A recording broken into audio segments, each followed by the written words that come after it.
Hello everyone, welcome back to my channel. So, আজি মই অসমীয়াৰ নৱবৰ্ষৰ তথা অসমীয়াৰ ৰঙালী বিহু বা বহাগৰ বিহুৰ এটি মেকআপৰ লুক ক্ৰিয়েট কৰিছো বা আপোনালোকলৈ লৈ আহিছো। যদিহে আপোনালোকে ইন্টাৰেষ্টেড হয় মই এই লুকটো কেনেকৈ ক্ৰিয়েট কৰিলো তেন্তে ভিডিঅ'টো স্কিপ নকৰাকৈ শেষলৈকে চাব বুলি আশা থাকিল। আৰু যদিহে মোৰ ভিডিঅ'বিলাক চাই আপোনালোকে ভাল পায় তেন্তে মোৰ চেনেলটো ছাবস্ক্ৰাইব কৰি দিব আৰু এটা লাইকো কৰি দিব।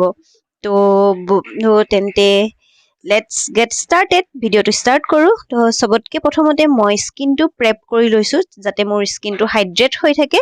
প্ৰথমতে মই টনাৰ এটা এপ্লাই কৰি ল'লোঁ গোটেই ফেচত। মই টনাৰ লৈছোঁ, প্লামৰ ভিটামিন চি টনাৰ। এই টনাৰটো ইউজ কৰিলে মানে স্কিনটো হাইড্ৰেট কৰি ৰাখে আৰু স্কিনত যিবিলাক অপেন প'ৰ্ছ থাকে সেইবিলাক অকণমান হ'লেও মিনিমাইজ কৰে। তাৰপাছতে মই এটা মইশ্চাৰাইজাৰ লগালোঁ, চেটাফিল মইশ্চাৰাইজাৰ। মোৰ স্কিনটো যিহেতু বহুত ড্ৰাই হয় সেইকাৰণে মইশ্চাৰাইজটো হৈ থাকিবই লাগিব স্কিনটো, নহ'লে মেকআপটো ফাটি যাব বা ক্ৰেকি হৈ যাব। সেইকাৰণে মই ভাল এটা মইশ্চাৰাইজাৰ লগাই ল'লোঁ। মইশ্চাৰাইজাৰটো লগোৱাৰ পিছত যেতিয়ালৈকে মোৰ স্কিনটোত এবজৰ্ব হয় সেই সময়খিনিত মই মোৰ আইব্ৰ'ডাল শ্বেপ দি লৈছোঁ, আইব্ৰ' ফিল আপ কৰি ল'লোঁ। মই পেকৰ আইব্ৰ' ফিল আপ লৈছিলোঁ, আইব্ৰ' পমেড। তাৰে মই লাইট ব্লেক কালাৰটো লৈ পেলাই মই আইব্ৰ'ডাল ফিল আপ কৰি ল'লোঁ। তাৰপিছতে মই আজি এটা লুমি ক্ৰীম লগাইছোঁ। লুমি ক্ৰীমটো হ'ল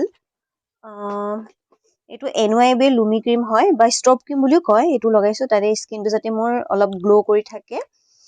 তাৰপাছতে মই প্ৰাইমাৰ লগালোঁ। মই প্ৰাইমাৰ কাৰণে ইভা কছমেটিকৰ ফটো ফ'কাছ প্ৰাইমাৰ লগাইছোঁ। এই প্ৰাইমাৰটোৱে প'ৰ্ছবিলাক অপেন প'ৰ্ছবিলাক মিনিমাইজ কৰে। তাৰপিছতে মোৰ স্কিনটো আনইভেন হয়, মানে ভালকৈ অলপ কলা কলা দাগ আছে। সেই স্কিনটো ইভেন কৰিবৰ কাৰণে মই অলপ কালাৰ কাৰেক্টিং কৰিছোঁ। মই ইনচাইটৰ কনচিলাৰ প্লেট লৈছোঁ, তাৰ পৰা অৰেঞ্জ কাৰেক্টৰটো লৈ পেলাই মই হাতেৰেই ব্লেণ্ড কৰি পেলাই লৈছোঁ। যিহেতু হাতৰবিলাক অলপ গৰম হৈ থাকে তেন্তে হাতৰ সেই গৰমটো পাই পেলাই মানে ক্ৰীমটো সহজতে ব্লেণ্ডিং হৈ যায়। তাৰপাছতে মই আইব্ৰ'ডাল শ্বেপ দি লৈছোঁ কনচিলাৰ দি পেলাই আৰু আইলিডডালো ফিল আপ কৰি ল'লোঁ যাতে মই আই মেকআপো কৰিব পাৰোঁ। তাৰপিছতে মই যিটো কালাৰ কাৰেক্টিং কৰিছিলোঁ এই কালাৰ কাৰেক্টিংটো নিউট্ৰেলাইজ কৰিবৰ কাৰণে মোৰ স্কিনৰ লগত মিলা কনচিলাৰ এটা লৈ পেলাই মই কালাৰ কাৰেক্টিঙৰ ওপৰতে য'ত লগাইছিলোঁ তাতে লগাই মই এডাল ব্ৰাছেৰে ব্লেণ্ড কৰি লৈছোঁ। যদিহে কালাৰ কাৰেক্টিং কৰাৰ পাছত স্কিন কালাৰৰ কনচিলাৰ নলগায় তেন্তে মেকআপৰ বেছটো ক'লা পৰাৰ চান্স থাকে, সেইকাৰণে নিউট্ৰেলাইজ কৰাটো বহুত প্ৰয়োজনীয়। তাৰপাছতে মই ফাউণ্ডেশ্যন ব্যৱহাৰ কৰিছোঁ। ফাউণ্ডেশ্যনৰ কাৰণে মই লগাইছোঁ মিলানিৰ কনচিল প্লাছ পাৰফেক্ট ফাউণ্ডেশ্যন হয়। মোৰ শ্বেড নম্বৰটো হয় 02 নেচাৰেল হয়। এইটোত আপোনালোকে ফুল কভাৰেজ ফাউণ্ডেশ্যন হয়। এই ফাউণ্ডেশ্যনটো লগালে কনচিলাৰৰ প্ৰয়োজন নহয়। এইটো মই ব্ৰাছেৰে মানে মোৰ ফেচটোত লগাই ল'লোঁ। তাৰপাছত এটা বিউটি ব্লেণ্ডাৰ দি লাহে লাহে ইয়াক ব্লেণ্ড কৰি আছোঁ যাতে মোৰ নেচাৰেল লুক আহে। তাৰপাছতে মই লিকুইড ব্লাছাৰ লগাইছোঁ। এইটো NYB লিকুইড ব্লাছাৰ হয়। কালাৰটো লাইট কি বুলি ক'ম, মেৰুন টাইপৰে হয় কালাৰটো। এইটো লৈ পেলাই মই প্ৰথমতে এপ্লিকেটৰ দি লগাই ল'লোঁ। তাৰপাছতে এডাল ব্ৰাছেদিয়ে মই ইয়াক ব্লেণ্ড কৰিছোঁ মোৰ লিকুইড ব্লাছাৰখিনি। তাৰপাছতে মই মোৰ মেকআপটো মানে ছেট কৰিম পাউডাৰ দি পেলাই।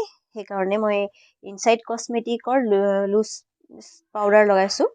বানানা পাউডাৰ হয়। লৈ পেলাই মই ফেচটো বেকিং কৰি লৈছোঁ আৰু আইচৰ তলতো অলপ লগাই লৈছোঁ পাউডাৰ সৰহকৈ যাতে মই আই মেকআপ কৰোঁতে ফল আউট হ'লেও মোৰ মেকআপটো মানে বেয়া নহয়। তাৰপাছতে মই আই মেকআপৰ বাবে লগাইছোঁ কালাৰ বৰ্ডৰ আই মেকআপৰ প্লেট হয়। ইয়াৰে পৰা মই আজি বেছিকৈ মই আই মেকআপ হেভি নকৰোঁ, সেইকাৰণে তাৰ পৰা লাইট অৰেঞ্জ কালাৰ এটা লৈ পেলাই মই গোটেই আইলিডটোত লগাই ল'লোঁ। মানে ফাৰ্ষ্ট ট্ৰানজেকশ্যন কালাৰ হিচাপে গোটেই মই আইলিডত এপ্লাই কৰি ল'লোঁ। তাৰপাছতে মই অকণমান আইচৰ বাহিৰৰ কৰ্নাৰটোৰ ফালে অকণমান স্মক আউট হ'বৰ বাবে মই ডাৰ্ক ব্ৰাউন কালাৰটো লৈ পেলাই মই এডাল সৰু ব্লেণ্ডিং ব্ৰাছ দি মানে স্মক আউট কৰি ল'লোঁ। তাৰপাছতে মই আইলাইনাৰ লগাইছোঁ। আইলাইনাৰৰ কাৰণে মই লেকমি ইনষ্টেণ্ট আইলাইনাৰ ব্যৱহাৰ কৰিছোঁ। এই আইলাইনাৰটো মোৰ খুবেই প্ৰিয় হয়। তাৰপাছতে মই কাজল ব্যৱহাৰ কৰিছোঁ। মই L18ৰ কাজল লগাইছোঁ। কাজলডাল লৈ চকুৰ ৱাটাৰ লাইনটোত আঁকি ল'লোঁ। তাৰপাছতে মই কাজলখিনি যাতে বিয়পি নপৰে সেইকাৰণে স্মাৰ্টছ কৰিবৰ বাবে সেই কালাৰ বৰ্ডৰ পৰা ব্লেক কালাৰটো লৈ পেলাই মই আইচটো স্মক আউট কৰি ল'লোঁ যাতে মোৰ কাজলটো লক হৈ যায়। তাৰ পাছতে মই কণ্টৰিং কৰিছোঁ অকণমান, স্কিনটো মানে ফাউণ্ডেশ্যন লগোৱাৰ পিছত ফ্লেট হৈ যায়, তো তাত ষ্ট্ৰাকচাৰ দিবৰ কাৰণে তো মই ৱেট এণ্ড ৱাইল্ডৰ কণ্টৰিং প্লেটৰ পৰা কণ্ট্ৰল কৰি পেলাই কণ্ট্ৰল কৰি ল'লোঁ।